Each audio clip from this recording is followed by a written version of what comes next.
everybody, this is Lee with Creative2xmom, and today I'm going to be talking about 10 affirmations to live by. So if you're new to our channel, thank you for joining us. Creative2xmom is all about homeschooling, parenting, and thriving in the day-to-day. And today's video is part of a collaboration with Ingrid at Mommy and Mia Homeschool Chronicles, as well as Darlene at The Recycled Mom. I'm going to link both of their channels down below, as well as the playlist. So like I was saying, today's video is about 10 affirmations to live by, and I had to really wrestle with this idea. Sitting in my Watch Later playlist has been a video that was posted about 15 months ago by Kimmy at She's in Her Apron. I'm going to link that particular video down below. She talked about speaking affirmations over your life, and I have watched that video a couple of times, and in the back of my mind I've really been struggling with this concept that entire time. But then I had to look at it kind of a different way, and this is the conclusion I finally came to.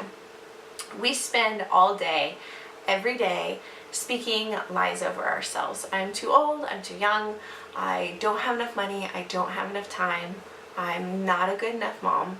And that is socially acceptable. We have friends that encourage us and challenge us to grow out of those things, but nobody ever looks at us like we're crazy. They say, oh yeah, you're human, that's what we do.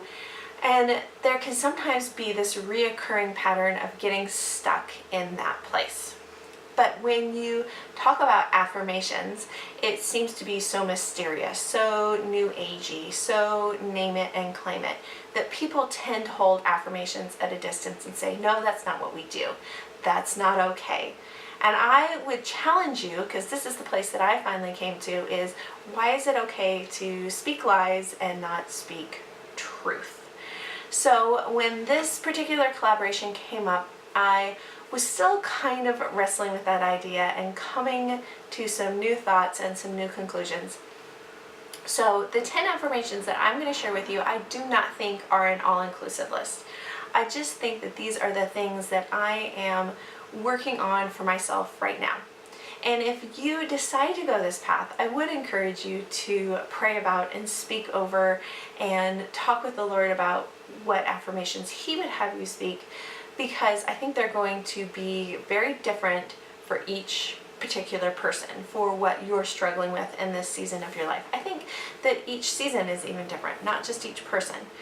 So these are the 10 that I have prayed over and come up with for my affirmations. I am a beautiful daughter of God, and this is the first one. The rest of them are not in any particular order, but this is where I want to start from, is an identity place of being a child of the King. I have an abundance of patience with my children. Now this misnomer in society that homeschool parents have, they're always patient, they're always gentle, and that's not always the truth, particularly when you have a lot going on. I have 3 kids, they're all involved in different activities, and we homeschool, so patience can run thin. But I'm working on developing patience, and so I have an abundance of patience with my kids, at least enough for today. I have gifts specifically designed to bless this world. Each person is unique and gifted in unique ways, and sometimes it's really hard to see those things. I know that for myself in this particular season, it is hard to see those gifts. But I know that they're there, and so I know that I have them, and I know that they're there for a purpose, and they are there for this time in history. I am confident and outgoing. In some situations, and you guys see me on YouTube, I probably come off as very outgoing. I'm putting myself out there to the world. In other situations, not so much.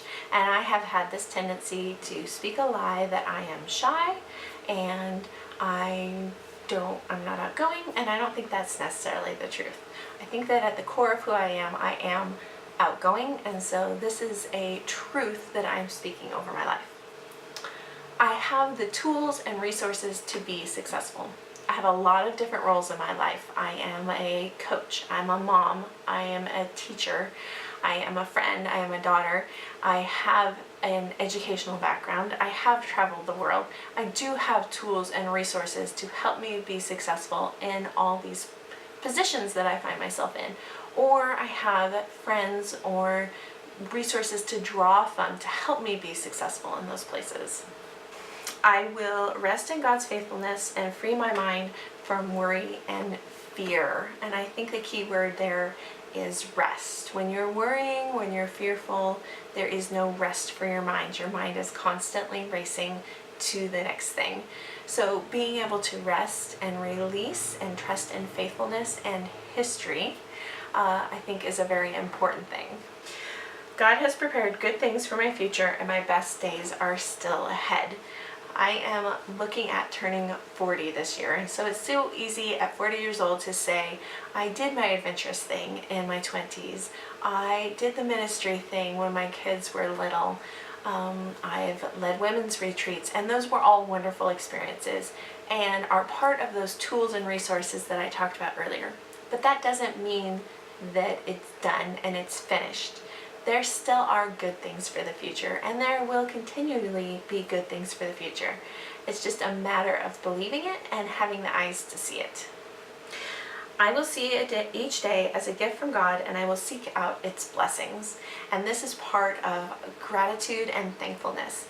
I am currently combating this in one of my kids, and this particular child, when something goes wrong, their day is ruined. And I started to realize I was modeling that. And so we are working really hard on finding the blessings in every day. Even when things don't go the way we expected them to, that there's always something to be thankful for. There's always a blessing in the day, and something that we can recognize the Lord's leading in those situations. I will use my words to bless others.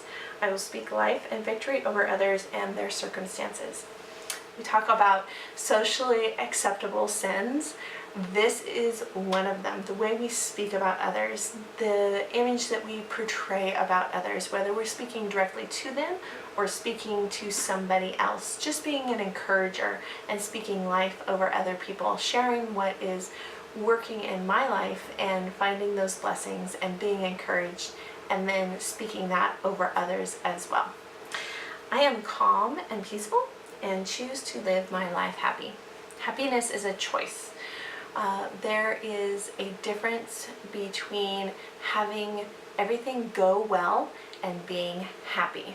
And happiness is a choice. So putting a smile on, looking for the blessings, being an encourager, that is choosing to live happy. Choosing to find your peace, even when things are chaotic around you, when everybody's struggling with math, when the science project doesn't turn out the way it's supposed to, and the car won't start. Those things have all happened within a day for me. So choosing to live happy, even in those moments, and finding the blessings around you. So I hope you enjoyed this video. I would encourage you to pray about the truths and the affirmations that the Lord would have you speak over your life. Where are you finding yourself believing lies and living in weakness? And how can you speak the truth over who you are and who God has actually created you to be? If you enjoyed this video, don't forget to subscribe, comment, and like, and we will see you guys next time. Bye, guys.